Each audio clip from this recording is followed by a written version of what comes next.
Saludos, amante de las historias y explorador de las palabras. Hoy te embarcas en un nuevo viaje literario a través del cuento Cura de Reposo de Aldous Huxley. Prepárate para sumergirte en una narrativa que te envolverá y te llevará a explorar las complejidades de la mente y las emociones. Aldous Huxley, el genio detrás de esta trama, es un artista de las palabras que teje hilos de significado y te transporta a mundos desconocidos. A través de Cura de Reposo, Huxley nos invita a reflexionar sobre la fragilidad de la existencia y la búsqueda de sanación en momentos oscuros. Su estilo cautivador te guiará a través de las páginas mientras exploramos los pensamientos y las emociones de los personajes en un recorrido introspectivo. Sin embargo, este canal y estas lecturas no serían posibles sin ti, querido audiolector. Como el único hacedor de este proyecto, tu apoyo es la fuerza que lo mantiene en marcha. Cada comentario que compartas es un destello de luz que ilumina esta experiencia y cada like es un voto de confianza que me impulsa a seguir adelante. Por eso te pido encarecidamente que te unas a esta comunidad de amantes de las audiolecturas. Tu participación es crucial para hacer crecer este rincón literario. Comparte tus pensamientos sobre los matices de la trama, los dilemas de los personajes y las emociones que te despertó la lectura. Y no olvides dar ese importante like si disfrutaste de la experiencia. Juntos creamos un espacio donde las palabras cobran vida y las historias nos conectan en un nivel profundo. Tu apoyo es el combustible que necesito para seguir narrando estas historias y compartiendo este mundo de palabras contigo. Comenta, comparte tus reflexiones y no dejes de dar ese valioso like. Gracias por ser parte de esta aventura de letras y emociones. Cura de Reposo, de Aldous Huxley. Era una mujercita de pelo oscuro, cuyos ojos de color gris azulado llamaban la atención. Tan grandes parecían en su carita pálida. Una cara de niña con menudas facciones delicadas, pero marchitas prematuramente, pues la señora Tarvin solo tenía 28 años y sus grandes ojos bien abiertos estaban llenos de inquietud y tenían al mirar un fulgor extraño. Mocha es nerviosa, explicaba su marido cuando la gente le preguntaba por qué no estaba con él. Nervios que no pueden soportar la tensión de Londres o de Nueva York. Tiene que vivir tranquila en Florencia, una especie de cura de reposo. Pobre querida, añadía con una voz que de pronto se aterciopelaba de sentimiento e iluminaba su cara inteligente, de ordinario inexpresiva, con una de esas sonrisas suyas tan pensativas, tiernas y encantadoras, casi demasiado encantadoras. Uno se sentía incómodo. Apretaba el botón del encanto y de la ternura como el de la electricidad. Clic. Su cara se iluminaba. Y luego, clic, la luz se apagaba y volvía a ser el inexpresivo, inteligente investigador científico. El cáncer era su objetivo. Pobre Moira, qué nervios. Estaba llena de caprichos y manías. Por ejemplo, cuando alquiló la quinta en las cuestas de Belosguardo, quería que le permitieran cortar los cipreses en el fondo del jardín, tan terriblemente parecido a un cementerio. No se cansaba de repetir al viejo señor Bargioni. El viejo Bargioni era encantador, pero firme. No tenía intención de sacrificar sus cipreses. Daban el toque final de perfección a la vista más deliciosa de Florencia desde la ventana del dormitorio principal. El Duomo y la torre de Giotto encuadrados en sus oscuras columnas. Con locuacidad inagotable trataba de persuadirla de que los cipreses no eran nada fúnebres. Para los etruscos, por el contrario, inventó esa pequeña pieza de arqueología bajo la inspiración del momento. El ciprés era un símbolo de alegría. Las fiestas del equinoccio de primavera concluían con danzas alrededor del árbol sagrado. Boecklin, es cierto, había plantado cipreses en su isla de los muertos, pero Boecklin, después de todo, y si ella encontraba tristes los árboles, podía plantar nasturcias para que se enreden en ellos, o rosales, los rosales que los griegos... Bueno, dijo Moira Tarvin precipitadamente, dejaremos los cipreses. Esa voz, ese interminable flujo de erudición y de inglés extranjero. El viejo Bargioni era realmente terrible. Si lo hubiera tenido que seguir escuchando un momento más, hubiese llorado. La necesidad de defenderse la hizo ceder. La Tarvine?», preguntó la señora Bargioni cuando volvió a casa su marido. Él se encogió de hombros. «Una domina piuntoso schiocca», fue su veredicto. «Un poco tonta». El viejo Bargioni no era el único hombre que lo pensaba, pero era uno, y no eran muchos, de los que miraban su ingenuidad como una falta. A la mayoría de los hombres que la conocían les encantaba. Sonriendo, la adoraban. Aliada a su diminuta estatura, a esos ojos, a esos rasgos delicados en ese rostro infantil, su ingenuidad inspiraba devociones y amores protectores. Tenía un don de que los hombres se sintieran por contraste agradablemente amplios, superiores e inteligentes. Y para su suerte, o tal vez su mala suerte, Moira había pasado su vida entre hombres realmente inteligentes, lo que se dice superiores. Su abuelo, el viejo Sir Baddeney Crocker, con el que siempre había vivido desde la edad de 5 años, su padre y su madre habían muerto jóvenes, era uno de los médicos más eminentes de su época. La monografía sobre úlceras del duodeno, trabajo de los principios de su carrera, es todavía la obra clásica de ese tema. Entre 2 úlceras del duodeno, Sir Baddeney encontraba tiempo para adorar y mirar a su nietecita y hacerle el gusto en todo. Con la pesca al anzuelo y la metafísica era su manía. El tiempo pasaba. Moira creció cronológicamente hablando, pero Sir Baddeney continuaba tratándola como niña mimada. Continuaba encantándose con sus gorjeos de pajarito y con la ingenuidad e impertinencia de sus enfant terrible rías. La alentaba, casi la compelía a preservar su infantilidad. Lo divertía conservar la niña a través del tiempo. Quería su puerilidad y sólo así podía quererla. Todas esas úlceras del duodeno tal vez habían influido en su sensibilidad, lo habían desviado un poco, lo habían detenido en su desarrollo y preservado no adulto como la misma Moira. En las profundidades de su ser no especializado, no profesional, Sir Baddeney era también un poco niño. La excesiva preocupación por el duodeno había impedido a su descuidada parte instintiva desarrollarse por completo. Lo semejante gravita hacia lo semejante. Al viejo niño Baddeney le gustaba el niño en Moira y quería conservar a la joven perpetuamente infantil. Muchos de sus amigos compartían los gustos de Sir Baddeney. Médicos, jueces, profesores, funcionarios civiles, todos los miembros del círculo de Sir Baddeney eran profesionales eminentes, especialistas veteranos. Ser invitado a sus comidas era un privilegio. En esas augustas ocasiones, Moira, desde los 17 años, siempre había estado presente, única mujer en la mesa. «No es una mujer», explicaba Sir Baddeney, «es solo una niña». Los grandes especialistas eran para ella tíos indulgentes. Cuanto más pueril, más la querían. Moira les ponía sobrenombres cariñosos. El profesor Stagg, por ejemplo, el neo-hegeliano, era el tío Bonzo. El señor juez Gidley era Giddy-Goat, etc. Cuando la embromaban, les replicaba con impertinencias. ¿Cómo se reían?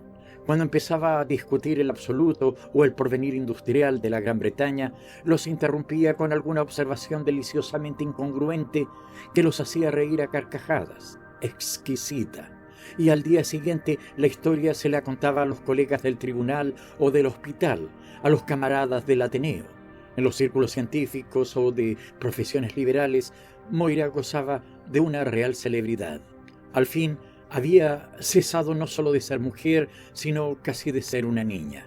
Era simplemente la mascota. A las 9:30 dejaba el comedor y la conversación volvía a úlceras y realidad y evolución emergente. «Uno querría tenerla como un pajarito enjaulado», dijo John Tarvin, cuando la puerta se cerró tras ella, la primera vez que comió en casa de Sir Baddeney. El profesor Broadwater asintió. Hubo un pequeño silencio. Fue Tarvin quien lo rompió. «¿Cuál es su opinión?», preguntó, inclinándose hacia adelante, con esa expresión de inteligencia inexpresiva en su rostro vehemente, de agudos rasgos. «¿Cuál es su opinión sobre el valor de los experimentos en tumores artificialmente injertados en oposición a los practicados en tumores naturales?» Tarvin tenía solo 33 años y parecía más joven aún entre los veteranos de Sir Baddeney. Ya tenía una buena obra, lo había dicho Sir Badney a sus huéspedes antes de la llegada del joven, y prometía mejorarla en lo sucesivo. Era además un tipo interesante, había viajado mucho. En el África tropical, en la India, en ambas Américas, tenía una buena posición y no necesitaba atarse a un empleo académico para ganarse la vida. Había trabajado aquí en Londres, en Alemania, en el Instituto Rockefeller de Nueva York, en el Japón. Envidiables oportunidades. Tiene grandes ventajas poseer una renta propia. Ah, aquí está. Darwin, buenas noches. No, no es tarde. El señor juez Gidley, el profesor Broadwater, el profesor Stagg y, válgame Dios, no te había visto, Moira. Eres realmente ultramicroscópica, mi nieta. Darwin le sonrió. Era verdaderamente deliciosa. Bueno, hacía 5 años que se habían casado, pensaba Moira, mientras se empolvaba el rostro frente al espejo. Tonino venía a tomar el té. Se estaba cambiando el vestido. Por la ventana detrás del espejo se veía a Florencia entre los cipreses, un entrevero de techos pardos en la bruma y sobre ellos la torre de mármol y el domo surgiendo enorme, aéreo. 5 años. Fue el retrato de John en su marco de cuero de viaje lo que la hizo pensar en su casamiento. ¿Por qué lo tenía en su tocador? La fuerza de la costumbre, suponía. No era que le recordara días particularmente felices. Al contrario, había ahora como una falta de honradez de su parte en conservarlo ahí, pretendiendo quererlo cuando ya no lo quería. Lo miró de nuevo. El perfil era afilado y ardiente, un joven investigador ávido, enfocando un tumor. A ella en realidad le gustaba más como hombre de ciencia que cuando trataba de tener un alma o ser un poeta o un enamorado. Parecía horrible decirlo, pero era así. El hombre de ciencia era de mejor calidad que el hombre. Ella lo había sabido siempre, o más bien sabido no, sino sentido. El hombre siempre la ponía incómoda. Cuanto más humano, más incómoda se sentía. Nunca debía haberse casado con él. Pero él había insistido tanto y tenía tanta vitalidad. Todos hablaban tan bien de él. Lo encontraba bien físicamente. Parecía llevar una vida tan alegre, viajando por todo el mundo, y ella estaba cansada de ser la mascota de los viejos colegas de su abuelo. Había un buen número de pequeñas razones. Juntos los dos, pensaba Moira, serían el equivalente de una razón grande y poderosa. Pero no lo eran. Se había equivocado. Sí, cuanto más humano, más incómodo. La manera desconcertante en que él proyectaba la hermosa iluminación de su sonrisa. Iluminación súbita que se apagaba sin aviso alguno, cuando se iniciaba una discusión sobre un tema serio, cáncer o filosofía, por ejemplo. Y además esa voz acolchada de sentimentalismo cuando hablaba del amor o de la naturaleza, o de Dios. Ese acento emocionado y ese temblor superfluo que ponía en su adiós, como un perrito de Lancer le había dicho una vez antes de casarse, riendo y haciendo una burlesca parodia de su demasiado tierno adiós, Moira. La burla lo había herido. John se enorgullecía de su alma y de sus sentimientos tanto como de su intelecto, tanto de sus sentimientos por la naturaleza y sus poéticas nostalgias amorosas, como de su conocimiento de los tumores. Goethe era su autor favorito y el personaje histórico que más admiraba, poeta y hombre de ciencia, pensador profundo y ardiente enamorado, artista en el pensamiento y en la vida. John se veía personificado en ese papel fastuoso. La hizo leer Fausto y Wilhelm Meister. Moira hizo lo posible para fingir un entusiasmo que no sentía. En su fuero interno pensaba que Goethe era un farsante. «Nunca he debido casarme con él», dijo a su imagen en el espejo, y sacudió la cabeza. En John convivían el aficionado a hacer mimos y el educador cariñoso. Había veces en que la infantilidad de Moira lo deleitaba lo mismo que había deleitado a Sir Badney y sus colegas. Entonces se reía de todas las candideces o impertinencias que se le ocurrían, como si fueran rasgos del ingenio más exquisito, y no solo se reía, sino que llamaba la atención pública, la inducía a nuevas puerilidades y repetía la historia de sus gracias a quien quería escucharlo. Era menos entusiasta cuando Moira se mostraba pueril a sus expensas, cuando sus inocentadas habían comprometido en algún modo su dignidad o sus intereses. En tales ocasiones perdía la paciencia, la llamaba tonta y le decía que debía avergonzarse de sí misma, después de lo cual se dominaba y se volvía grave, paternal y pedagógico, y hacía sentir a la pobre Moira que no era digna de él, y por fin encendía la sonrisa y se reconciliaba, prodigándola caricias que le dejaban fría como una piedra. Y pensar, reflexionaba, volviendo a colocar el cisne en la polvera, pensar en todo el tiempo y la energía que he gastado tratando de ponerme a tono con él. Todos esos artículos científicos que había leído, esos esbozos de medicina y psicología, esos textos de esto o de aquello, no recordaba ni los nombres, para no decir nada de los aburridos volúmenes de Goethe, y después todas las andanzas cuando le dolía la cabeza o estaba cansada, todos esos encuentros con gentes que la aburrían, pero que eran realmente, según John, tan interesantes e importantes, y todos los viajes, ese terrible afán de verlo todo, esas visitas a extranjeros distinguidos y a sus menos distinguidas esposas. Hasta físicamente le era imposible seguir a su marido. Tenía las piernas tan cortas y John tenía siempre tanta prisa. Mentalmente, a despecho de todos sus esfuerzos, se quedaba 100 millas atrás. Horrible, dijo en alta voz. Toda su vida de casada había sido horrible. Desde aquella horrible luna de miel en Capri, cuando la había hecho andar demasiado a prisa, cuesta arriba, solo para leerle extractos de Wordsworth. Una vez arriba en el Aussichtspunkt, cuando le hablaba de amor y lo hacía con demasiada frecuencia, cuando le decía los nombres latinos de plantas y mariposas, desde aquella horrible luna de miel hasta el día 4 meses atrás en que sus nervios se habían hecho pedazos y el doctor había ordenado que estuviera tranquila, lejos de John. Horrible. Esa vida casi la había muerto. Y eso no era, al fin se había dado cuenta, eso no era vida. No era más que una actividad galvánica, como la contracción de la pata de una rana muerta cuando se le toca un nervio con un alambre eléctrico. No era vida, sino una muerte galvanizada.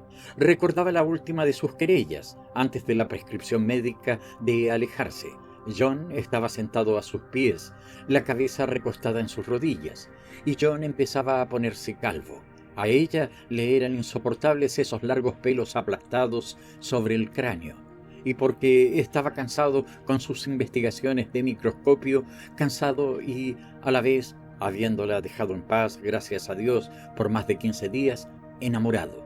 Se le veía en los ojos, se volvía sentimental y hablaba con su voz más aterciopelado de amor y de belleza y de la necesidad de parecerse a Goethe, hablando hasta darle ganas de gritar, y al fin ya no pudo más.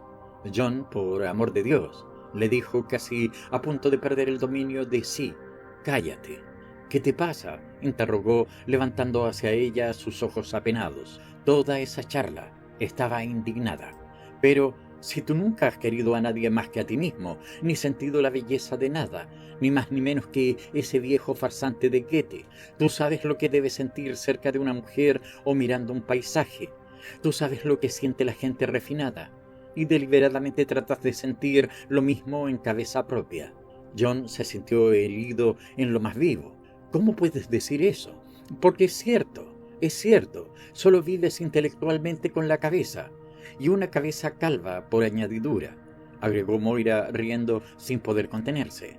¡Qué escena! Siguió riéndose mientras él estaba enfurecido. No podía contener la risa. Es histerismo, dijo John y se calmó. La pobre criatura está enferma. No sin esfuerzo encendió su expresión de ternura paternal y fue a buscar las sales. Un último toque a los labios, ya está, lista. Bajó al salón para encontrar a Tonino, que la esperaba. Siempre se adelantaba. Se levantó al verla, se inclinó sobre la mano que ella le tendía y se la besó. Le gustaban sus maneras rebuscadas de meridional, a veces algo excesivas. John, siempre ocupado en sus investigaciones científicas o en hacer el poeta de voz afelpada, no tenía tiempo para pensar en buenas maneras. No creía que la cortesía fuera muy importante. Lo mismo le pasaba con la ropa. Andaba crónicamente mal vestido. Tonino, al contrario, era un modelo de elegancia llamativa.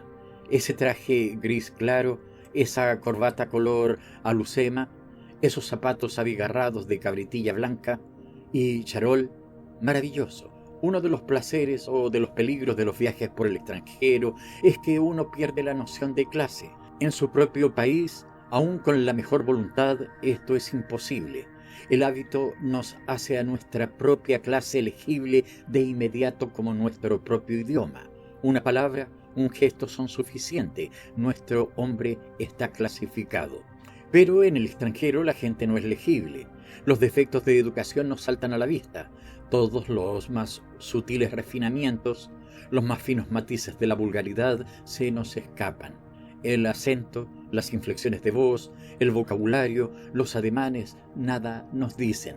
Entre el duque y el corredor de seguros, el arribista aprovechador y el gentil hombre campesino, nuestro ojo inexperimentado y nuestro oído no aprecian diferencias. Para Moira, Tonino era la flor característica de la sociedad italiana. Sabía naturalmente que no estaba en buena posición, pero hay tanta gente distinguida en la pobreza. Veía en él el equivalente de uno de esos hijos menores de los squires ingleses, esa clase de joven que busca trabajo por medio de un aviso en el Times, en la Agony Column. Ex estudiante universitario aficionado a los deportes, aceptaría cualquier empleo de confianza bien remunerado. La hubiera apenado y llenado de sorpresa e indignación oír al viejo Bargioni decir de Tonino, después de su primer encuentro, el tipo del parrucchiere napoletano, el peluquero típico napolitano. La señora Bargioni sacudió la cabeza ante el posible escándalo, regocijándose en el fondo. En realidad Tonino no era peluquero, era hijo de un capitalista no muy fuerte, pero un capitalista auténtico. Vasare padre era propietario de un restaurante en Pozzuoli y tenía la ambición de abrir un hotel. Tonino había sido enviado a estudiar la industria del turismo a casa de un amigo de la familia que dirigía uno de los mejores establecimientos de Florencia. Cuando hubiera aprendido todos los secretos del oficio, volvería a Pozzuoli a ser el director de la pensión refaccionada que su padre se proponía rebautizar modestamente el Gran Hotel Ritz-Carlton. Mientras tanto, vagaba en Florencia sin mucho que hacer. Había conocido a Moira en una forma romántica en el Camino Real. Guiando sola, como era su costumbre, Moira había pasado sobre un clavo. Un pinchazo, nada más fácil que cambiar la rueda, nada, siempre que se tenga la fuerza necesaria para desatar los nudos que sujetan la rueda pinchada a su eje. Moira no la tenía. Cuando Tonino apareció 10 minutos después del accidente, la encontró sentada en el estribo del coche, colorada, despeinada por los esfuerzos y en un mar de lágrimas. Una señora forestiera. Esa noche, en el café Tonino, relató su aventura con satisfacción y aire fatuo. Para la pequeña burguesía en que se había criado, una dama extranjera era casi una criatura fabulosa, un ser de riqueza, independencia y excentricidad legendarias. Inglese, especificó Giovanni, y bella, bellísima. Sus interlocutores no se convencían. La belleza, por una u otra razón, no es común entre los ejemplares ingleses que ambulan por el extranjero. Rica, añadió. Eso ya parecía menos improbable. Las señoras extranjeras eran todas ricas, casi por definición. Suculentamente y con unción describió Tonino el coche que ella guiaba, la villa lujosa en que vivía. El encuentro casual cuajó pronto en amistad. Esta era la 4ª o 5ª vez en una quincena que Tonino había visitado la casa. Unas pocas flores, dijo el joven, en un tono de excusa suave e insinuante, y adelantó la mano izquierda, que había tenido escondida detrás de la espalda. Sostenía un ramo de rosas blancas. «Pero qué bueno de su parte», exclamó ella en su mal italiano. «Qué bonitas». John no regalaba flores a nadie, miraba esas cosas como tonterías. Sonrió a Tonino por encima de las flores. «Mil gracias». Con un gesto de súplica devolvió la sonrisa. Brillaron sus dientes iguales, como perlas. Sus grandes ojos eran luminosos, oscuros, líquidos y algo vagos, como los de las gacelas. Era todo un buen mozo. «Rosas blancas», dijo, «para la rosa blanca». Moira se rió. El cumplido era ridículo, pero no dejó de agradarle. Tonino no era solo capaz de hacerle cumplidos, sabía hacerse útil. Cuando unos días después Moira resolvió pintar al agua el hall, bastante deteriorado, y el comedor, Tonino fue el alma del arreglo. Trató con el decorador, hizo reproches a las demoras, indicó a los obreros las ideas personales de Moira sobre los tonos de color y tomó a su cargo la dirección de los trabajos. «Si no hubiera sido por usted», le dijo Moira, una vez terminada la obra, «me hubiera robado y nada se hubiera hecho como es debido». Qué alivio, pensaba, tener a mano un hombre sin cosa importante que hacer, un hombre con tiempo disponible para ayudarla y serle útil. Qué alivio. Y qué cambio. Con John era ella la que tenía que hacer todas las cosas prácticas y aburridas. John siempre tenía que hacer y su trabajo era antes que todo, hasta de la conveniencia de su esposa. Tonino era un hombre vulgar, sin nada de sobrehumano en él o en sus actividades. Sí, era un gran alivio. Poco a poco Moira llegó a descansar en él para todo. Era universalmente útil. Se consumieron las mechas y Tonino las puso nuevas. Había un nido de avispas en la chimenea del salón que Tonino heroicamente asfixió con azufre. Pero su especialidad era la economía doméstica. Criado en un restaurante, sabía los precios y todo lo concerniente a bebidas y alimentos. Cuando la carne no era buena, iba a la carnicería y poco faltaba para que se la hiciera tragar al carnicero. Hacía rebajar al almacenero lo que cobraba de más. Hizo un arreglo con un empleado de la pescadería, mediante el cual Moira tenía la flor de los lenguados y de los mujoles. Le hizo las compras de vino y aceite, al por mayor, en enormes damajuanas de vidrio, y Moira, que después de la muerte de Sir Badney podía permitirse beber Paul Roger, 1911, y cocinar con manteca de Jack importada, se entusiasmaba en largas conversaciones sobre la economía de 1 céntimo por libra o de 1 o 2 liras por quintal. Para Tonino el precio y la calidad de las provisiones era de la mayor importancia. Conseguir una botella de Chianti por 5 liras 90 en vez de 6 liras era a sus ojos una victoria. Y la victoria era un triunfo completo si se podía probar que el Chianti llevaba 3 años de embotellado y tenía más de 14% de alcohol. Por naturaleza, Moira no era ni avara ni comilona, y su educación había afirmado sus tendencias naturales. Tenía el desinterés de aquellos que nunca han estado cortos de dinero, y a su abstemia indiferencia por los placeres de la mesa nunca se había mezclado la preocupación de dueña de casa por el apetito y la digestión de los demás. Nunca, pues Sir Badney tenía a su servicio una ama de llaves profesional, y con John Tarvin, que apenas se daba cuenta de lo que comía y que pensaba que las mujeres debían ocuparse en cosas intelectuales más importantes que asuntos de cocina, había vivido la mayor parte del tiempo desde su casamiento en hoteles o en departamentos con pensión o en piezas amuebladas en un crónico estado de picnic. Tonino le había revelado el mundo de los mercados y de las cocinas. Acostumbraba, sin embargo, a pensar con George que no valía la pena de preocuparse por la vida material. Se rió al principio de la seriedad con que Tonino trataba de la carne o de un medio penique, pero al poco tiempo empezó a contagiarse de ese entusiasmo casi religioso por la vida doméstica.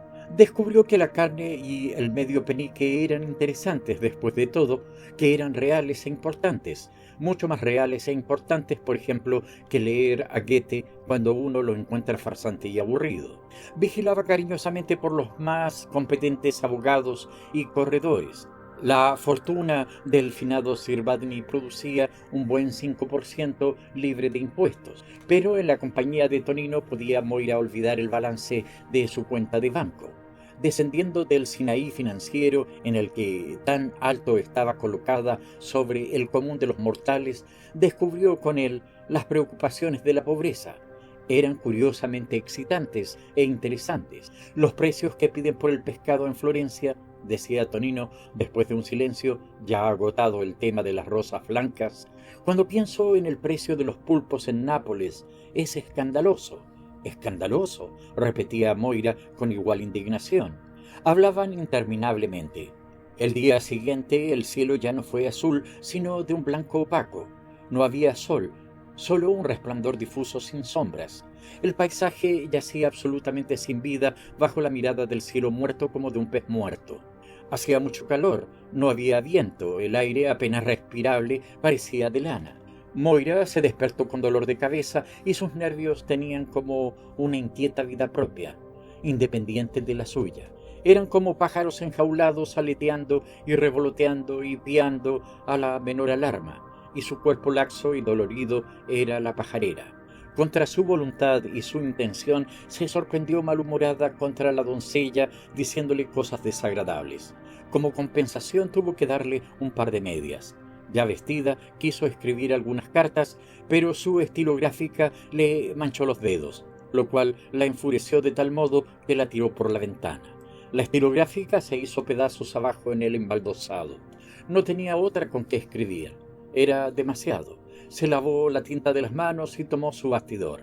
Pero le parecía que todos los dedos eran pulgares, y se pinchó con la aguja. ¡Ah, qué dolor! Se le llenaron los ojos de lágrimas, empezó a llorar, y habiendo empezado no pudo parar. Asunta entró 5 minutos después y la encontró sollozando. «¿Pero qué pasa, señora?», le preguntó llena de afectuosa solicitud, ablandada con el regalo de las medias. Moira sacudió la cabeza. «Váyase», le dijo con voz entrecortada. La muchacha insistió. «Váyase», repitió Moira. ¿Cómo explicar lo que había si no había sucedido otra cosa más que el pinchazo del dedo? No había nada, y sin embargo todo la entristecía. A fin de cuentas ese todo era el tiempo. Aún en plena salud, Moira había sido muy sensible a las tormentas. Sus nervios relajados eran entonces más sensibles que nunca. Las lágrimas y furias y desesperaciones de este horrible día tenían puramente un origen meteorológico, pero no por eso eran menos violentas y dolorosas. Las horas pasaban lúgubremente. Espeso de nubes negras, vino el crepúsculo en un silencio sofocante y prematuramente se hizo noche. El reflejo de lejanos relámpagos, brillando más allá bajo el horizonte, iluminaba el cielo oriental. Los picos y las crestas de los Apeninos se recortaban momentáneamente contra extensiones de vapor plateado y desaparecían en silencio. La expectativa persistía. Con una sensación de ahogo, porque las tormentas la aterraban, Moira se sentó en la ventana, mirando las negras colinas aparecer en ese fondo de plata y morir, aparecer y morir. Los relámpagos eran más intensos. Por primera vez oyó acercarse el trueno, lejano y débil como el murmullo del mar en un caracol. Moira se estremeció. El reloj del hall dio las 9 y como si el sonido fuera una señal convenida, de repente una ráfaga de viento sacudió la magnolia en el cruce de los senderos del jardín allá abajo. Largas hojas tiesas se entrechocaron como escamas de cuerno. Hubo otro relámpago. A su blanco resplandor fugaz distinguió los 2 cipreses funerarios que se retorcían y se debatían en la agitación desesperada del dolor. Y entonces, de súbito, la tormenta estalló catastrófica. Directamente sobre su cabeza parecía. Ante la violencia salvaje de un diluvio glacial, Moira cerró la ventana. Una raya blanca de fuego se exaguió terriblemente, allí detrás de los cipreses. El trueno inmediato fue como el derrumbe y la caída de una sólida bóveda. Moira se apartó de la ventana y se tiró en la cama. Se cubrió la cara con las manos. A través del ruido continuado de la lluvia, el trueno estallaba y repercutía, estallaba otra vez y hacía rodar su voz entrecortada a través de la noche, en todas direcciones. Temblaba la casa entera. En las ventanas los vidrios sacudidos repiqueteaban como los vidrios de un ómnibus viejo rodando sobre el empedrado. Dios mío, repetía Moira. En el enorme tumulto su voz era breve y como desnuda, perfectamente abyecta. Pero es una estupidez asustarse, recordaba la voz de John, su brillante tono de superioridad. Hay miles de probabilidades contra una de no ser alcanzada, y en todo caso el esconder la cabeza no va a impedir al rayo de... ¿Cómo lo odiaba por ser tan sensato y razonable? Dios mío, se oyó otro trueno. Dios mío, Dios. Y de repente sucedió algo espantoso. Se apagó la luz. A través de sus párpados cerrados ya no vio el rojo de sangre traslúcida, sino un negro absoluto. Destapándose la cara, abrió los ojos y miró con ansia a su alrededor. La misma oscuridad. Buscó a tientas el conmutador. Lo encontró. Le dio vuelta una y más veces. la misma oscuridad impenetrable. «¡Asunta!», llamó, y de pronto, enmarcado por la ventana, se proyectó un cuadro del jardín sobre un fondo de cielo blanco malva y de lluvia brillante que caía a mares. «¡Asunta!». Una explosión que parecía en el mismo techo ahogó la voz. «¡Asunta! ¡Asunta!». Enloquecida, llegó tropezando hasta la puerta del cuarto oscuro como una tumba. Otro relámpago iluminó el picaporte. Abrió. «¡Asunta!». Su voz resonó hueca en el pozo negro de la escalera. Volvió a estallar el trueno sobre su cabeza. Con un estallido y repiqueteo de vidrios rotos, una de las ventanas de su cuarto se abrió de par en par. Una ráfaga de viento frío le levantó los cabellos. De su escritorio se elevó un vuelo de papeles y remolineó con alas crujientes en la oscuridad.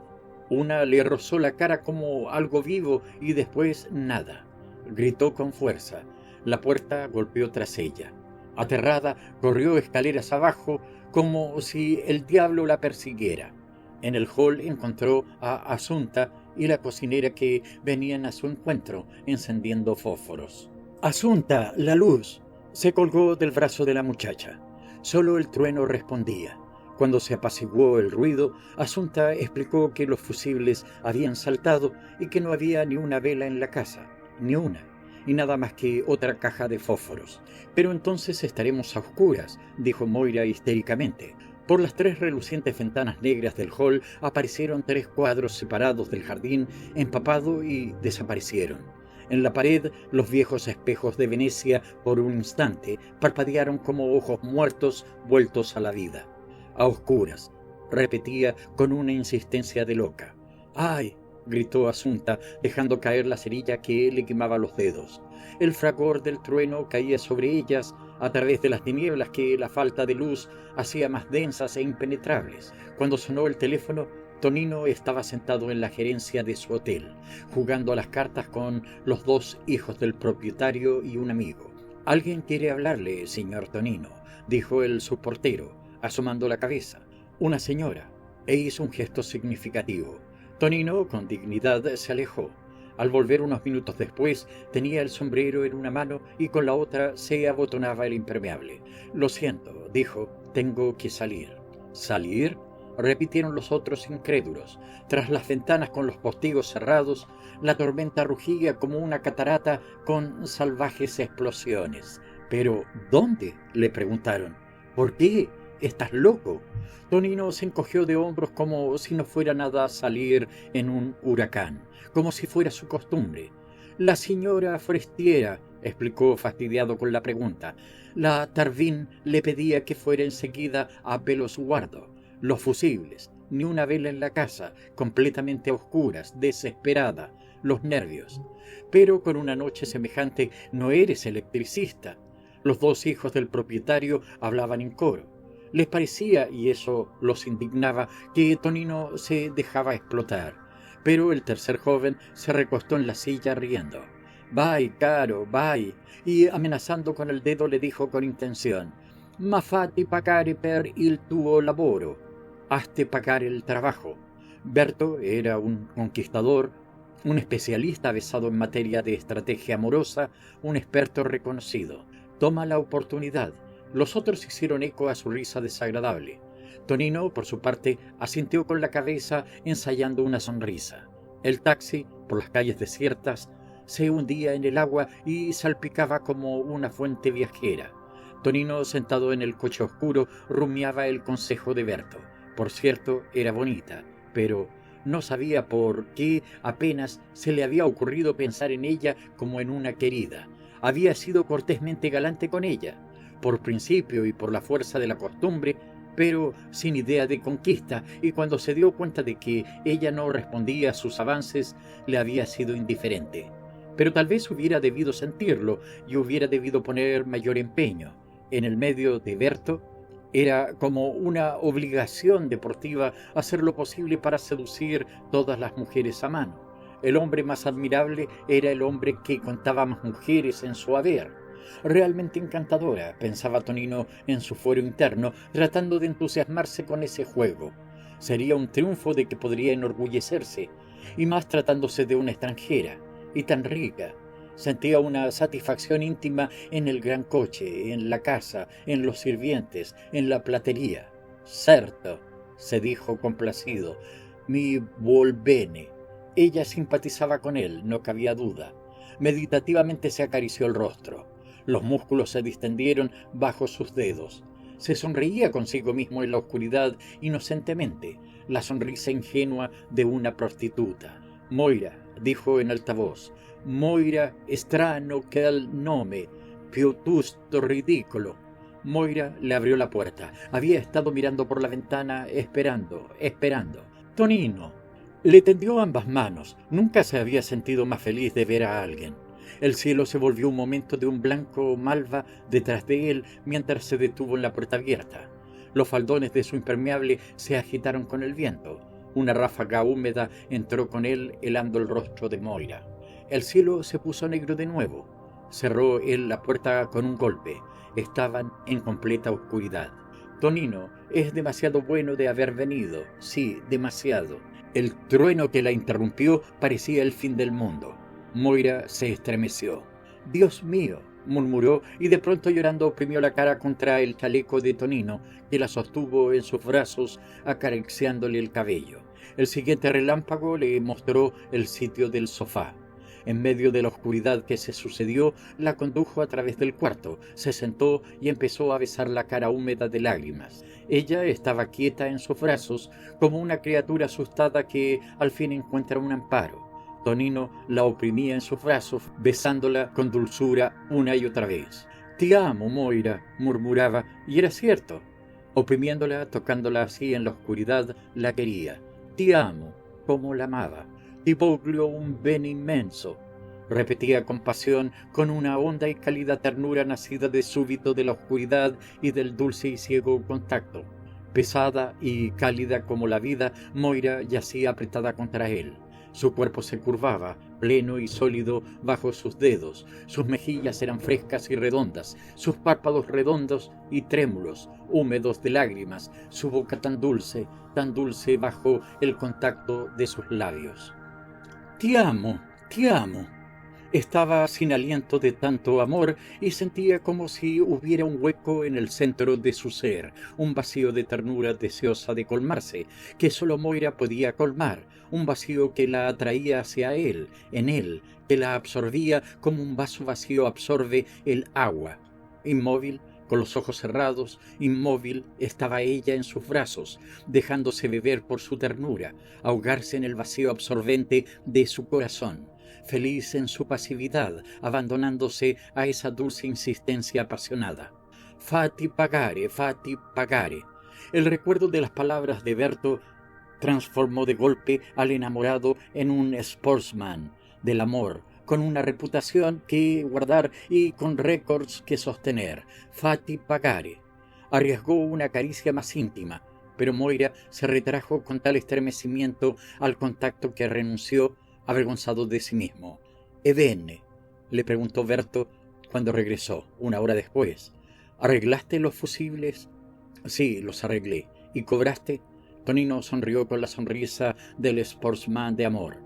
«Algo a cuenta», contestó, y en el acto se disgustó consigo mismo por lo que decía y se disgustó con los demás porque lo festejaban. ¿Por qué consentía en echar a perder una cosa que había sido tan hermosa? Pretextando dolor de cabeza, subió a su cuarto.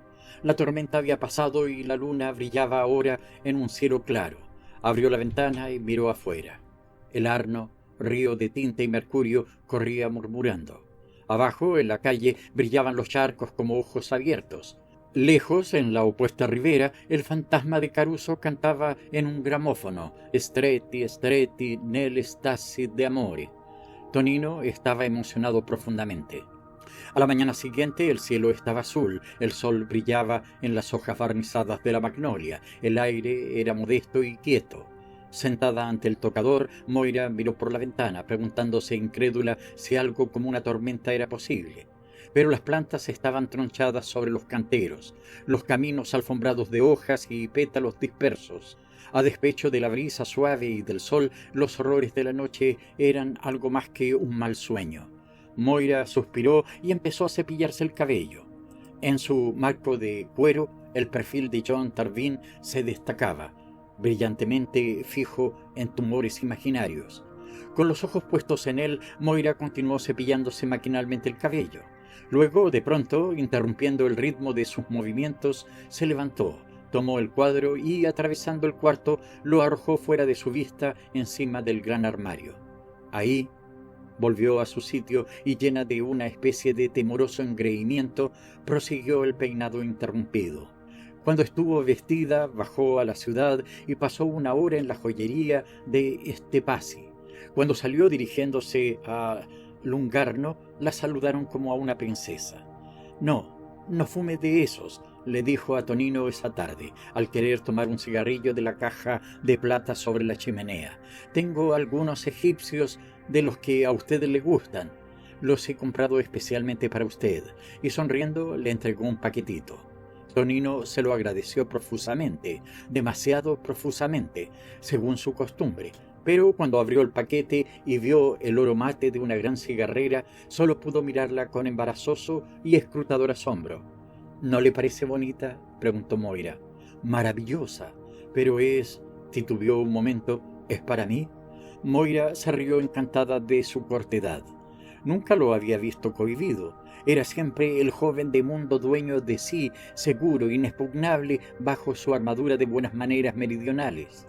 Ella admiraba esa elegante caparazón, pero la divertía por una vez tomarlo de improviso, verlo desorientado, ruborizándose y tartamudeando como un niño. Le divertía y le gustaba tanto el niño como el joven socialmente competente, educado y cortés. Para mí, remedó ella riendo, ¿le gusta? Cambió de tono, se volvió grave, quería que tuviera un recuerdo de anoche.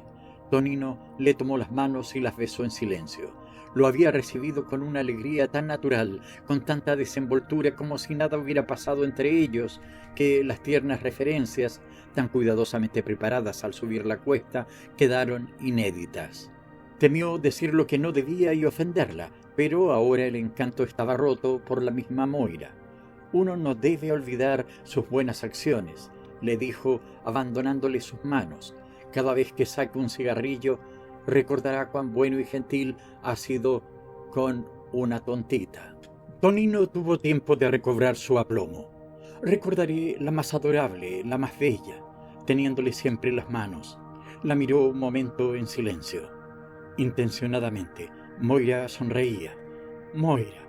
Y se encontró en sus brazos, cerró los ojos y pasiva se abandonó en el círculo fuerte de sus brazos, pasiva y floja contra su cuerpo firme. Te amo, Moira. El aliento de sus palabras abrazaba su mejilla. Te amo. Y de pronto los labios de Tonino encontraron los suyos besándolos violentamente, impacientemente. Entre los besos llegaban las palabras a su oído, apasionadas. Te amo, pasamonte, piscana, tesoro, amore, cuore. Dicho en italiano, su amor parecía algo especialmente fuerte y profundo. Las cosas descritas en un idioma extranjero cobran una cierta extrañeza. Amami, Moira, amami, mi ami un po', insistía. Un poco, Moira, ¿me amas un poquito? Ella abrió los ojos y lo miró. Luego, con un rápido movimiento, le tomó la cara en sus dos manos, lo atrajo hacia ella y lo besó en la boca.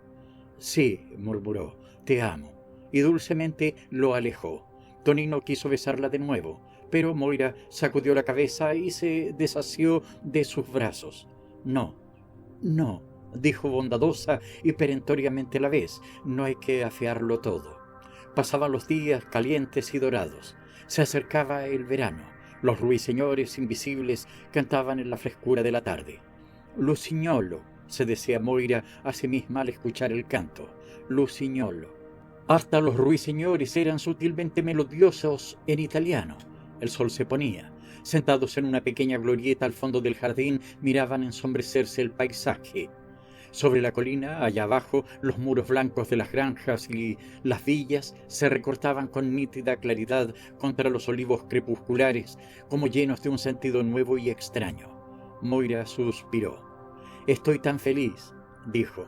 Tonino le tomó la mano, ridículamente feliz, porque después de todo, pensaba, era ridículo estar tan feliz sin un motivo en particular. John Tarvin le había enseñado que solo se podía ser feliz cuando se llevaba entre manos algo interesante, como él decía, o se frecuentaba personas que valían la pena. Tonino no era un ser extraordinario, gracias a Dios, y hacer un picnic no era exactamente interesante en el sentido que John daba a la palabra. Tampoco lo era hablar de los méritos de las diferentes marcas de coches. Tampoco enseñar a Tonino a manejar, ni ir de compras, ni discutir el problema de cortinas nuevas para el salón. Ni, como sucedía ahora, estar sentados en una glorieta sin decir palabra.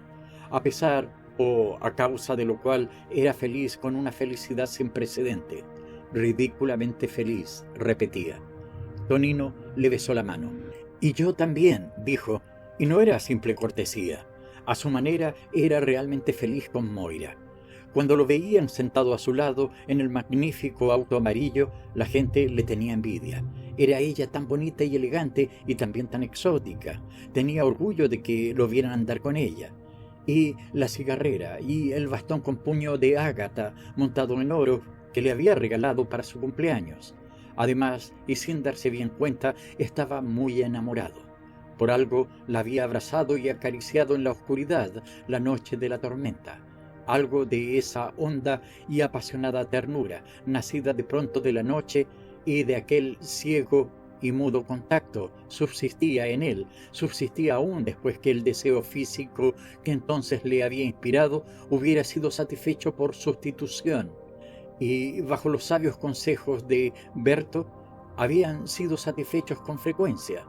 Si no fuera por los comentarios sarcásticos de Berto sobre la naturaleza aún platónica de sus relaciones, habría sido plenamente feliz. Allez, donné, Berto generalizaba sentenciosamente. Piaget sempre la violenza. Suspiran porque las violenten. Tú no sabes hacer el amor, mi pobre amigo. Y ponía como ejemplo sus hazañas. Para Berto el amor era una especie de lasciva venganza sobre las mujeres por el crimen de ser puras. Aguijoneado por las bromas de su amigo, Tonino hizo otra tentativa para hacerse pagar el saldo del arreglo de los fusibles en la noche de la tormenta, pero recibió en la cara tal bofetada y Moira lo amenazó en tono tan seco con no volverlo a ver a menos que se condujera correctamente, que no se animó a intentar otro ataque. Se contentó con tomar un aire de tristeza y quejarse de su crueldad. Pero, a despecho de esa cara larga de circunstancias, era feliz con ella, feliz como un gato al lado del fuego. El coche, la casa, su elegante belleza extranjera, los regalos maravillosos que le había hecho, lo mantenían en una felicidad ronroneante. Pasaban los días y las semanas. Moira hubiera querido que la vida se deslizara así por siempre, como una corriente alegre y viva, con rachas ocasionales de tranquilo sentimentalismo, nunca peligrosamente honda o turbulenta, sin caídas, ni remolinos, ni correntadas. Ella quería que su existencia continuase eternamente así, lo que era en este momento una especie de juego, con un compañero agradable que la excitara emocionalmente, jugando a amar y a vivir. Si este pasatiempo feliz pudiera durar para siempre. Y fue John Tarvin quien decidió que no podía durar. Debiendo asistir congreso citológico, Roma, iré de pasada unos días. Llegaré jueves. Cariños, John. Tal era el texto del telegrama que esperaba a Moira una tarde al volver a su villa. Lo leyó y se sintió en el acto deprimida y desmoralizada. ¿Por qué venía? Iba a echarlo todo a perder. La tarde deslumbrante se volvió descolorida y muerta a sus ojos. Esa felicidad que la colmaba al volver con Tonino de esa gira maravillosa por los Apeninos se extinguió. Retrospectivamente, su melancolía oscureció la belleza azul y dorada de las montañas, las flores brillantes, veló las risas y la charla del día. ¿Por qué venía?, se preguntó desolada y rencorosa. ¿Y qué va a suceder? ¿Qué va a suceder? Sintió frío y le faltó el aliento y se sintió enferma con la inquietud y la incertidumbre. La cara de John, al verla esperándolo en la estación, se iluminó instantáneamente con todo el poder de sus 100 bujías de ternura y encanto. «Querida mía». Su voz era trémula y aterciopelada. Se inclinó sobre ella. Moira se puso tiesa, soportando que la besara. Notó con asco que tenía las uñas sucias. La perspectiva de la comida sola con John la había asustado. Había invitado a Tonino a comer. Además, quería que John lo conociera. Guardar el secreto de la existencia de Tonino era admitir que había algo malo en sus relaciones con él, y no había nada. Quería que John lo encontrara así, como la cosa más natural del mundo. ¿Le gustaría a Tonino? Eso ya era otra cosa. Moira tenía sus dudas que se vieron justificadas. John empezó protestando al saber que había un invitado. Su primera noche. ¿Cómo se le había ocurrido? Le temblaba la voz, pieles rizadas por la brisa. Moira tuvo que soportar un diluvio de sentimentalismo, pero al fin, cuando llegó la hora de la comida, apagó su patetismo y pasó de nuevo a ser el investigador científico. Indagando con brillo, pero impersonalmente, John hizo un verdadero interrogatorio a su huésped sobre todo lo interesante e importante que sucedía en Italia. ¿Cuál era la verdadera situación política? ¿Cómo funcionaba el nuevo sistema de educación? ¿Qué pensaba de la reforma del Código Penal? Sobre todos esos temas, Tonino estaba, claro está, mucho menos informado que su examinador. La Italia que él conocía era la de sus amigos y la de su familia, de las tiendas y los cafés y las muchachas y la de la lucha diaria por el dinero. Toda esa Italia histórica, impersonal, de que hablaban las grandes revistas que John leía tan inteligentemente, le era totalmente desconocida. Sus respuestas fueron de una tontería infantil. Moira escuchaba muda de pena. «¿Qué encuentras en ese muchacho?», le preguntó su marido cuando Tonino se retiró. «Me ha parecido desprovisto de todo interés». Moira no contestó. Hubo un silencio. John de repente abrió el conmutador de su sonrisa, una tierna sonrisa conyugal, protectora y enamorada. «Es hora de acostarse, amor mío», dijo. Moira lo miró y vio en sus ojos la expresión que tan bien conocía y temía. «Amor mío», repitió, y se volvió el perro de Lancer enamorado. La rodeó con sus brazos y se inclinó a besar su rostro. Moira se estremeció, pero estaba sin fuerzas, muda, no sabiendo cómo escapar. Se la llevó. Cuando John la dejó, tarde en la noche, se quedó despierta reviviendo sus ardores y sus accesos de sentimentalismo con un horror que el correr de las horas parecía aumentar. Al fin vino el sueño a libertarla. Arqueólogo, el viejo señor Bargioni era decididamente interesante. «Pero me aburre mortalmente», dijo Moira, cuando al día siguiente su marida sugirió hacerle una visita. «¡Qué voz! Y sigue, y la barba, y la mujer». John se puso colorado de rabia. «No seas pueril», saltó, olvidando cuánto le divertía esa puerilidad cuando no se oponía a sus diversiones o a sus asuntos. Con todo, insistió, no hay probablemente un hombre en el mundo que sepa más sobre la Toscana en la Edad Media. A pesar de la Edad Media en la Toscana, John tuvo que hacer solo su visita. Pasó una hora lo más provechosa charlando sobre arquitectura románica y sobre los reyes lombardos. Pero momentos antes de salir la conversación tomó otro giro. En cierto momento, como por casualidad, se mencionó el nombre de Tonino. Era la señora la que había insistido en mencionarlo. «La ignorancia», protestó su marido, «es una bendición, pero a la señora Bargioni le gustaba el escándalo y siendo ya madura, fea, envidiosa y maligna, estaba llena de virtuosa indignación contra la joven esposa y de hipócrita simpatía por el esposo quizás engañado. Pobre Tarvin», insistió, «debe quedar advertido». Y así, con tacto, con aire de quien no dice nada, el viejo deslizó sus insinuaciones. Volviendo a pie a Bellosguardo, John iba pensativo y disgustado. No era que supusiera a Moira capaz de ser o haber sido infiel. Esas cosas en verdad nunca le suceden a uno. Era evidente que Moira tenía simpatía por ese muchacho poco interesante. Pero, en definitiva, y a pesar de su infantilidad, Moira era una persona civilizada. Era demasiado bien educada para ser una estupidez. Además, reflexionaba, recordando la noche pasada, recordando todos los años de matrimonio. No tiene temperamento, no conoce la pasión, está totalmente desprovista de sensualismo. Su puerilidad nativa no puede más que reforzar sus principios. Se puede confiar en la pureza de los niños, pero no, y eso era lo que inquietaba a John Tarvin, en los que conocen el mundo. Moira no iba a rebajarse hasta permitir que le hicieran la corte, pero podía muy bien dejarse estafar.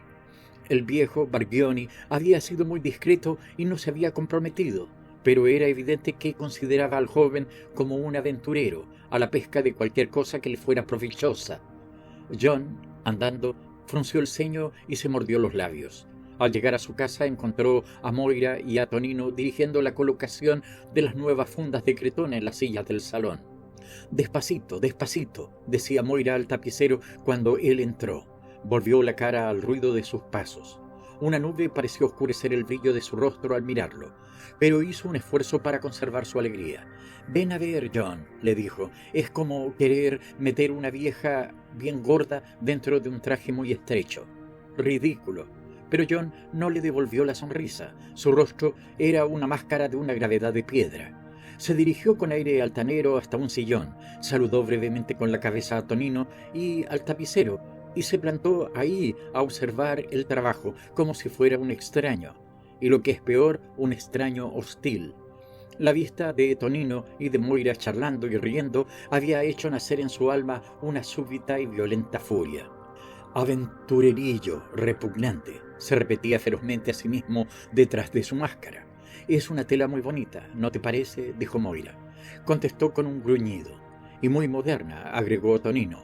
«Aquí las tiendas son muy modernas», insistió con esa especie de susceptibilidad en lo que concierne a la modernidad que caracteriza a los habitantes de un país demasiado rico en monumentos y demasiado pobre en cuartos de baño.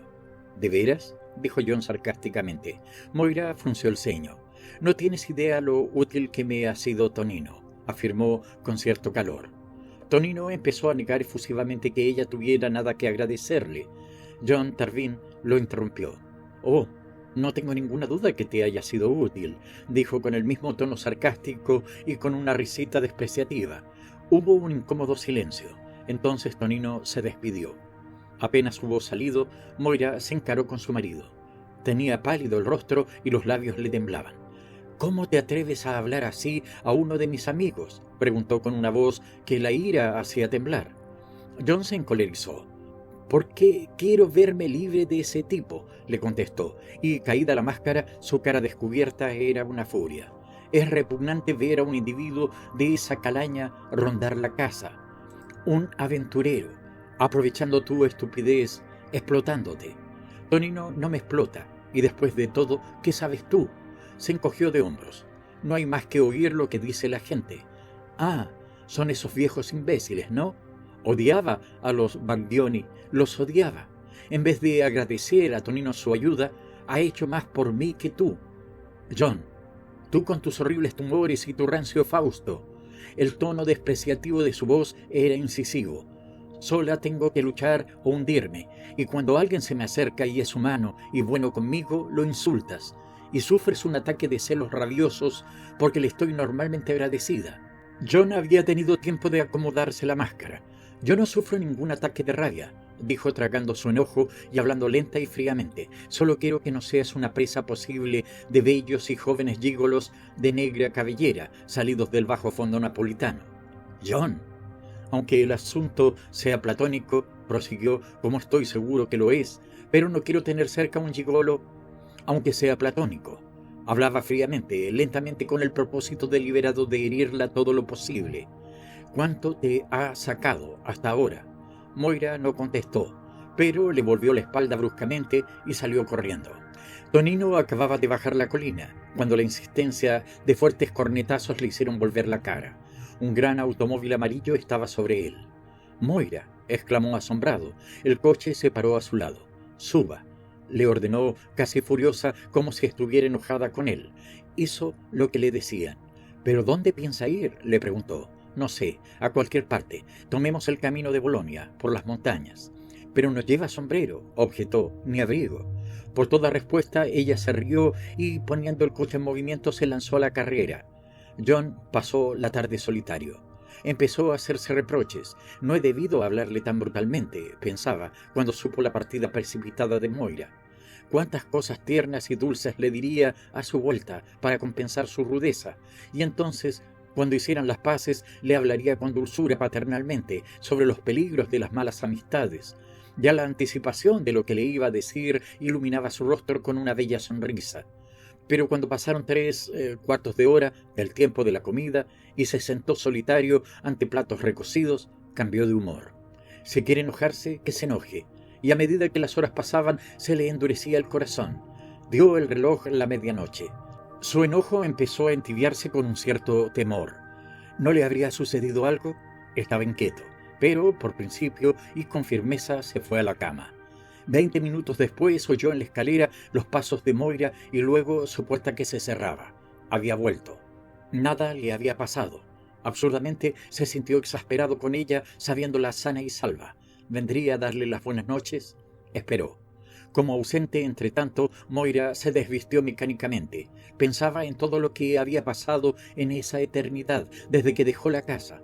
Esa maravillosa puesta de sol en las montañas, las laderas que miraban al poniente teñidas de un rosa dorado. Abajo yacía un golfo azul de sombra.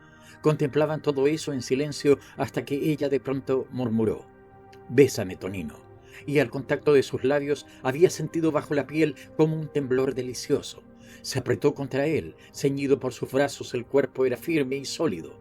Podía oír el latido del corazón de Tonino contra su mejilla, como algo con vida propia, tic, tic, tic, y esa palpitación de vida no era la vida del Tonino que ella conocía, del Tonino que reía y hacía cumplidos y regalaba flores.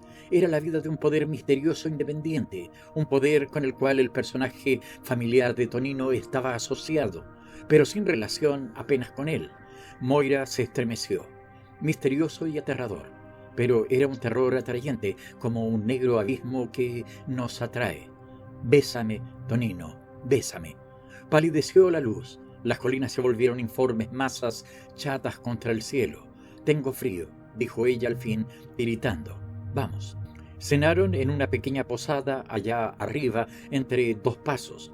Cuando volvieron al auto era de noche. Él pasó el brazo alrededor de su cintura y le besó la nuca, allí donde los cabellos cortados eran ásperos contra su boca. «Vamos a dar a la zanja», dijo ella riendo, pero Tonino no reía. «Moira, Moira», repetía, y había angustia en su voz. «Moira», y al fin, cediendo a su ruego doloroso, ella detuvo el coche. Bajaron. Bajo los castaños, qué completa oscuridad. Moira dejó caer la última prenda y, desnuda ante el espejo, miró su imagen. Parecía el mismo de siempre, su cuerpo pálido, pero en realidad era distinto, era nuevo, acababa de nacer. John esperaba todavía, pero su mujer no vino. «Bueno», se dijo a sí mismo con un dejo de irritado despecho que disfrazaba de olímpica serenidad justiciera, «que se enoje si quiere, se castiga a sí misma». Apagó la luz y se dispuso a dormir. A la mañana siguiente se fue a Roma, al Congreso Citológico, sin despedirse. Eso la enseñaría. Pero, gracias a Dios, fue lo primero que se le ocurrió decir a Moira cuando supo la partida. Y luego, de pronto, le tuvo lástima. Pobre John. Como una rana muerta, galvanizada, retorciéndose, pero nunca viviente. Era patético realmente. Moira se sentía tan rica de dicha que podía darse el lujo de compadecerlo. Y en cierto modo le estaba agradecida. Si no hubiera venido, si no se hubiera conducido de un modo tan imperdonable, nada habría pasado entre ella y Tonino. Pobre John. Con todo, era el suyo un caso desesperado. Los días se sucedían serenos y brillantes, pero la vida de Moira no corría como antes de la venida de John, tal una corriente clara y poco profunda, turbulenta ahora con oscuridades y honduras. Ya el amor no era un juego con un compañero agradable, era violento, absorbente, casi terrible. Tonino se le volvió una obsesión. Estaba perseguida por él, por su rostro, por sus dientes blancos y su pelo oscuro, y por sus miembros y por su cuerpo. Necesitaba estar con él, sentir su proximidad, tocarlo. Podía pasar horas enteras acariciándole el cabello, alborotándolo, arreglándolo de un modo fantástico, tieso como el de un golinag, o en bucles enrollados como cuernos. Y cuando conseguía un efecto cómico, golpeaba las manos y se reía hasta que le corrían las lágrimas. «Si te pudieras ver», le gritaba, y ofendido por su risa, Tonino protestaba con una cómica expresión de dignidad irritada. «Juegas conmigo como con una muñeca». La risa moría en el rostro de Moira, y con una feroz seriedad casi cruel se inclinaba sobre él y lo besaba en silencio, violentamente, 100 y 100 veces. Ausente, aún estaba con ella como una conciencia culpable. Sus soledades no eran más que meditaciones sin fin sobre Tonino. A veces la necesidad de su presencia tangible era demasiado dolorosa e insoportable. Desobedeciendo todos sus requerimientos, rompiendo todas sus promesas, le telefoneaba que viniera, o partía en su coche a buscarlo. Una vez, cerca de medianoche, Tonino fue a advertirlo en su cuarto del hotel de que una señora necesitaba hablarle. La encontró sentada en el coche. «No he podido resistir, de veras, no he podido», exclamó para excusarse y ablandar su enojo. Tonino no quiso ablandarse. Venir así a medianoche era una locura, era escandaloso. Ella escuchaba, sentada en su sitio, pálida, con labios temblorosos y los ojos llenos de lágrimas. Al fin él se calló. «Oh, si supieras, Tonino», murmuró, «si tú supieras». Le tomó la mano y se la besó humildemente. Berto, cuando supo la buena noticia, pues Tonino orgulloso se la dijo enseguida, tuvo curiosidad de saber si la señora forestiera era tan fría como se suponía proverbialmente que lo eran las mujeres del norte. «Marché», protestó Tonino vigorosamente, «al contrario». Por largo rato los dos jóvenes sportsmen discutieron las temperaturas amorosas, las discutieron técnicamente, profesionalmente. Los arranques de Tonino no eran tan exagerados como los de Moira. En lo que le concernía personalmente ya le habían sucedido cosas parecidas. En Moira la pasión no se disminuía con satisfacerla, más bien crecía por el hecho de que para ella la satisfacción era algo intrínsecamente apocalíptico. Pero lo que era causa de que creciera la pasión en ella, en él, la hacía declinar. Había conseguido lo que quería, su deseo de ella, concebido en la noche, nacido de su contacto, amortiguado con el tiempo y disminuido por todas sus deportivas aventuras amorosas en compañía de Berto. Se había colmado. Ya no era más la deseada, la inaccesible, sino la mujer poseída, conocida. Al entregarse se había rebajado al nivel de todas las otras mujeres que había poseído. Ya no era más que otro ítem en el cuadro del sportsman. Su actitud hacia ella sufrió un cambio. La familiaridad reemplazó a la cortesía. Sus maneras tomaron una brusquedad conyugal. Cuando la volvía a ver después de una ausencia, le decía alegremente en un tono poco romántico, dándole una o dos palmaditas en la espalda como se palmea un caballo: «Ebbene, tesoro». La dejaba que hiciera sus compras y hasta las suyas también. Moira era feliz con ser su sirvienta. Su amor, al menos en ese aspecto, era casi abyecto. Era de una sumisión de perro. Tonino encontró ese género de adoración muy agradable mientras se concretó a buscarlo y pasearlo en su coche, a seguir sus consejos y a hacerle regalos. «Pero no debes, querida, no es posible», protestaba cada vez que le regalaba algo. Sin embargo, aceptó una perla para su corbata, un par de gemelos de esmalte con brillantes, un cronómetro con una cadena de oro y platino. Pero el amor de Moira se manifestaba también de otra manera. El amor exige tanto como da. Ella quería tantas cosas: su corazón, su presencia física, sus caricias, sus confidencias, su tiempo, su fidelidad. Era tiránica en su abyección amorosa. Fastidiaba a Tonino con su excesiva adoración. El omnisapiente Berto, a quien contó sus cuitas, le aconsejó una actitud enérgica. A las mujeres, decretó, se les debe mantener en su lugar con firmeza. Quieren más si se les maltrata un poquito. Tonino siguió su consejo y, pretextando trabajo y compromisos sociales, redujo sus visitas. Qué alivio librarse de su asedio. Inquieta, Moira le regaló una boquilla de ámbar. Él protestó. La aceptó, pero no le retribuyó con visitas más frecuentes. Un juego de botones con diamantes para camisa no produjo mejor efecto. Hablaba vagamente y de un modo grandilocuente de su carrera y de la necesidad de un trabajo constante. Esa era la excusa para no venir a verla más a menudo. Una tarde, ella tuvo en la punta de la lengua decirle que ella sería su carrera, que le daría todo lo que quisiera, si solo... Pero el recuerdo de las odiosas palabras de John la hizo enmudecer. La idea de que él no pusiera dificultades para aceptar el ofrecimiento la aterró. «Quédate conmigo esta noche», imploró echándole los brazos al cuello. Él se dejó besar. «Lo desearía mucho», dijo hipócritamente, «pero tengo un asunto importante que tratar esta noche». El asunto importante era una partida de billar con Berto. Moira por un momento lo miró en silencio. Luego, separando sus manos del cuello de Tonino, volvió la cara. Había leído en sus ojos un fastidio que era casi horror. Llegó el verano, pero en el alma de Moira no había ningún brillo interior en armonía con el sol. Pasaba sus días en una tristeza que fluctuaba entre el desasosiego y la apatía. Sus nervios volvieron a empezar su vida irresponsable, independiente de la de ella.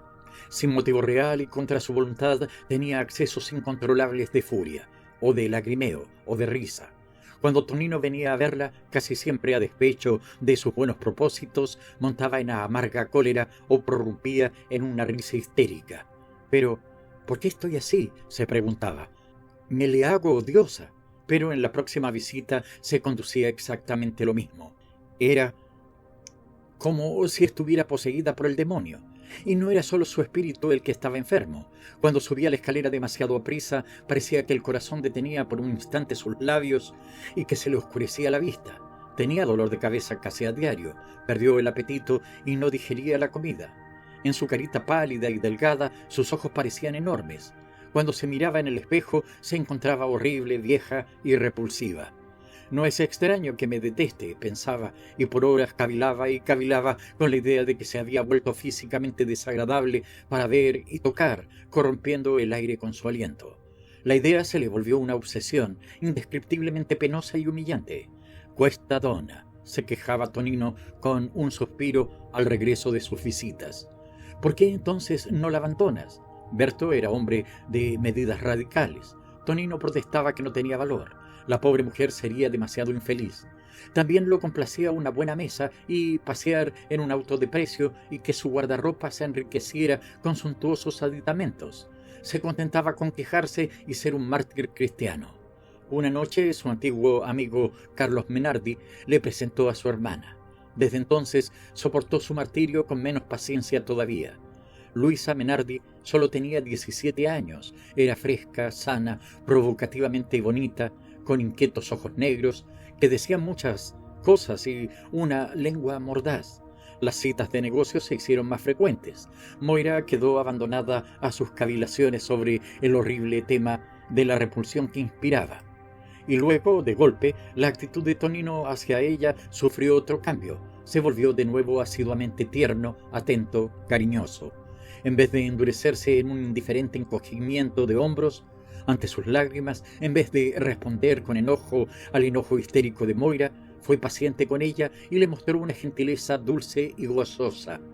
Gradualmente, por una especie de contagio espiritual, ella también se volvió dulce y cariñosa, casi a disgusto porque el demonio en ella era el enemigo de la vida y la dicha. Subió a la luz.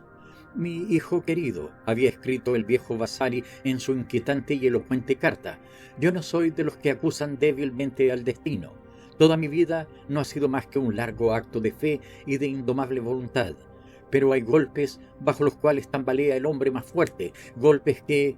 La carta seguía así durante páginas y páginas en ese estilo. La dura y desagradable realidad que surgía de esa elocuencia era que el padre de Tonino había estado especulando en la bolsa de Nápoles, especulando sin suerte. El día 1 del próximo mes estaría obligado a pagar unos 50.000 francos más de lo que tenía. El gran Hotel Ritz-Carlton estaba muerto. Tal vez tendría que vender el restaurante. ¿No podría Tonino hacer algo? «Es posible», dijo Moira con un suspiro de dicha. «Parece demasiado bueno para ser verdad». Se inclinó sobre él. Tonino le besaba los oídos diciéndole palabras cariñosas. No había luna. El firmamento azul oscuro estaba profusamente constelado de estrellas. Y como otro universo estrellado que se moviera en un loco delirio, las luciérnagas se precipitaban brillando y eclipsándose alternativamente entre los olivos. «Darling», le dijo en voz alta, preguntándose si sería el momento de hablar. «Piscina mía». Al fin se decidió a aplazar el asunto 1 o 2 días más. En 1 o 2 días, calculó, ya no podría negarle nada. Tonino había calculado bien. Le dio el dinero no solo sin vacilar, sino con entusiasmo y alegría. La repugnancia la tuvo el pobre Tonino al recibirlo. Al recibir el cheque estaba casi llorando y las lágrimas eran lágrimas de verdadera emoción. «Eres un ángel», le dijo y la voz le temblaba. «Nos has salvado». Moira lloraba sin poder contenerse al besarlo. ¿Cómo pudo haber dicho John aquellas cosas? Lloraba y era feliz. Un par de cepillos para el pelo, montados en plata, acompañaban el cheque para demostrar que aquel dinero no alteraba en nada sus relaciones. Tonino reconoció la delicadeza de la intención y se conmovió. «Eres demasiado buena», insistía, «demasiado buena», y se sentía un poco avergonzado. «Vamos mañana a dar un largo paseo», insinuó ella. Tonino había arreglado ir con Luisa y su hermano a Prato, pero era tan fuerte su emoción que estuvo a punto de sacrificar a Luisa aceptando la invitación de Moira. «Bueno», empezó, y de pronto lo pensó mejor. Después de todo, podía salir con Moira cualquier día. Raras veces tenía ocasión de pasear con Luisa. Sacudió la cabeza, puso una cara desesperada. «¿Pero qué estoy pensando?», exclamó. «Justamente mañana esperamos al administrador de la Sociedad de Hoteleros de Milán. ¿Pero tienes que estar ahí para verlo? ¡Ay de mí!». Era muy triste. ¿Hasta qué punto solo al día siguiente Moira pudo saberlo? Nunca se había sentido más sola, nunca había ansiado tanto la presencia y el afecto de Tonino. Insatisfechas sus ansias se volvían inquietud insoportable, tratando de escapar a la soledad y al tedio que parecían llenar la casa, el jardín, el paisaje. Sacó el auto y salió al azar sin saber a dónde. Una hora después se encontró en Pistoia, y Pistoia le resultó tan odiosa como el resto. Tomó el camino del regreso. En Prato había una feria. El camino estaba lleno de gente, el aire lleno de polvo y de músicas sonoras. En un campo próximo a la entrada de la ciudad, las calecitas daban vuelta brillando al sol. Un caballo desbocado interrumpió el tráfico.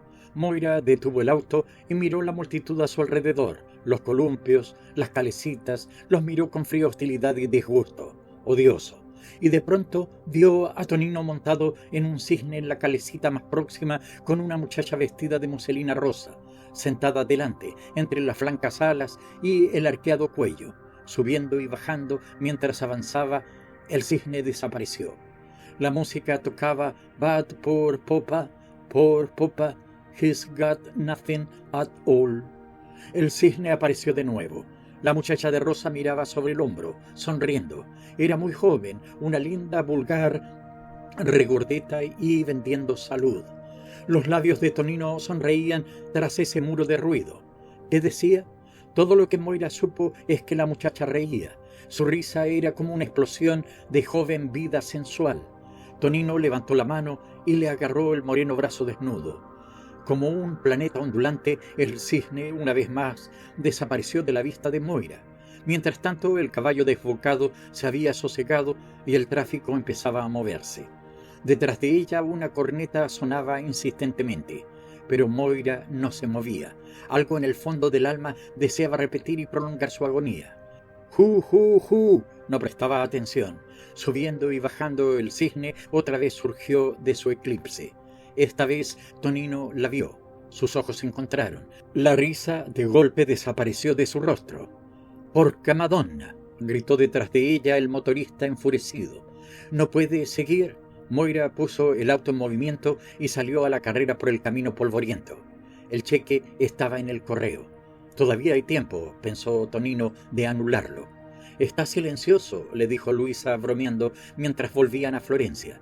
Su hermano guiaba el coche sentado al volante, no tenía ojos detrás, y Tonino, sentado a su lado, parecía una momia. «¿Por qué estás tan callado?». Él la miró y su rostro grave, de una insensibilidad de piedra, no parecía percibir sus hoyuelos y su alegría provocativa. Suspiró. Luego, haciendo un esfuerzo, sonrió con desgano. Luisa tenía una mano sobre la rodilla, con la palma hacia arriba, mostrando patéticamente su inacción. Cumpliendo honradamente con su deber, Tonino se apoderó de ella. A las 6:30, Tonino depositaba contra el muro de la villa de Moira la motocicleta que le habían prestado para la ocasión. Sintiéndose como un hombre que va a soportar una operación peligrosa, llamó a la puerta. Moira estaba tirada sobre la cama. Así estaba desde que llegó. Tenía todavía el guardapolvo y no se había quitado ni los zapatos. Afectando una alegre desenvoltura, como si nada hubiera pasado, Tonino entró con paso ligero. «¿Acostada?», dijo con un tono de cariñosa sorpresa. «No tienes dolor de cabeza, ¿verdad?». Sus palabras sonaron triviales y ridículas en ese vacío de significativo silencio. Se sentó al borde de la cama con el corazón oprimido y le puso una mano sobre su rodilla. Moira no se movió, siguió tendida con la cara desviada, distante e inmóvil. «¿Qué te pasa, mi querida?». La palmeó suavemente. «No estás enojada porque me fui al prato, ¿verdad?», prosiguió con el tono inseguro del hombre que sabe de antemano que no recibirá respuesta. Ella no dijo ni una palabra. Este silencio era mucho peor que la explosión de llanto que él había esperado. Desesperado, sabiendo que todo era inútil, siguió hablando de su amigo Carlos Menardi, que había venido a buscarlo en su coche, y como el director de la compañía hotelera se había ido enseguida del almuerzo, contra lo previsto, y estando seguro que Moira había salido, había aceptado al fin ir con Carlos y sus amigos. Por supuesto, si se le hubiera ocurrido que Moira estaba en casa, le hubiera pedido que los acompañara. Cuanto más agradable hubiera sido para él. Su voz era dulce, insinuante, apologética, un gigolo de negra cabellera del bajo fondo napolitano. Las palabras de John reverberaban en su memoria. Entonces Tonino nunca la había amado, solo le importaba su dinero. Esa otra mujer volvió a ver el traje rosa de tono más claro que la piel lisa y bronceada, la mano de Tonino sobre el oscuro brazo desnudo, el relámpago de la mirada y los dientes sonrientes, y mientras tanto él seguía hablando como disculpándose. Hasta su voz era una mentira.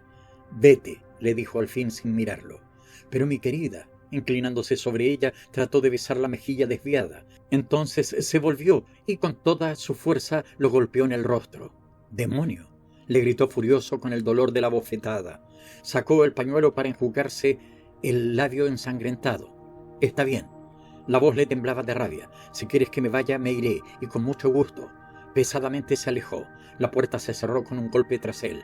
Pero, pensó Moira, escuchando apagarse el ruido de sus pasos en la escalera, tal vez en realidad su culpa no ha sido tan grande como parecía. Tal vez lo he juzgado mal. Se enderezó. Sobre la colcha amarilla había una manchita roja y redonda, una gota de sangre, y era ella la que lo había golpeado. «Tonino», llamó, pero la casa estaba silenciosa. «Tonino». Siguió llamándolo precipitándose escaleras abajo. Atravesó el vestíbulo, salió al pórtico, llegó a tiempo para verlo franquear la verja en su motocicleta. La manejaba con una mano, con la otra oprimía el pañuelo contra su boca. «Tonino, Tonino». Pero él no la oyó o no quiso oírla. La motocicleta desapareció de su vista. Y porque él se había ido y porque estaba enojado y por su labio herido, Moira se convenció súbitamente de que lo había acusado sin razón y de que toda la culpa era de ella. En un estado de dolorosa e incontenible agitación, corrió al garaje. Era urgente que lo alcanzara, que le hablara, que le pidiera perdón, que le implorara volver. Puso en movimiento el coche y partió. Un día de estos, John le había prevenido: «Si no tomas cuidado, te vas a desbarrancar. Es una vuelta muy peligrosa». Al salir del garaje, dio su golpe habitual al volante, pero con la impaciencia de alcanzar a Tonino. Al mismo tiempo, oprimió el acelerador. La profecía de John se cumplió. El coche se acercó demasiado al borde de la barranca. La tierra seca se despedazó y rodó bajo las ruedas del coche, que se inclinó horriblemente, osciló por un largo instante y se volcó. A no ser por un acebo, se hubiera hecho añicos rodando barranca abajo. Felizmente, el motor solo había alcanzado a rodar apenas 1 metro detenido por el tronco del árbol, quedando de lado como un ebrio. Sacudida, pero indemne, Moira saltó del coche y se dejó caer al suelo. «Assunta, Giovanni». Las sirvientas y el jardinero vinieron corriendo. Cuando vieron lo que había sucedido, hubo una babel de exclamaciones, preguntas, comentarios. «¿No se le puede poner de nuevo en el camino?», insistió Moira con el jardinero, porque era necesario, absolutamente necesario, que viera a Tonino en el acto. Giovanni movió la cabeza. «Se necesitarían 4 hombres, a lo menos, con palancas y un par de caballos». «Telefoné entonces por un taxi», le ordenó a Assunta y corrió para la casa. Si se quedaba 1 minuto más con esos charlatanes, empezaría a gritar. Otra vez sus nervios hacían vida aparte, apretando los puños. Trató de dominarlos. Ya en su cuarto se sentó delante del espejo y empezó metódicamente, deliberadamente, se imponía la voluntad, a maquillarse. Se pasó un poco de rojo en las mejillas pálidas, se pintó los labios, se empolvó. «Tengo que estar presentable», pensaba, poniéndose su más elegante sombrero. Pero no iba nunca a llegar ese taxi.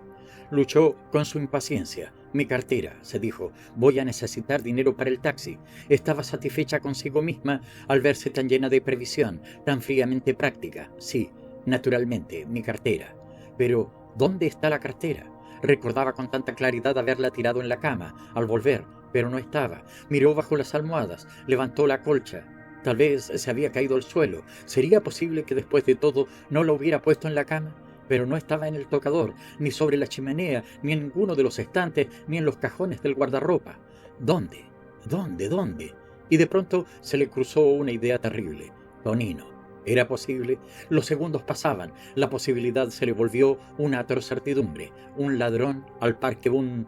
Las palabras de John resonaron en su cabeza. Un gigolo de negra cabellera del bajo fondo napolitano. Un gigolo de negra cabellera del bajo fondo y también un ladrón.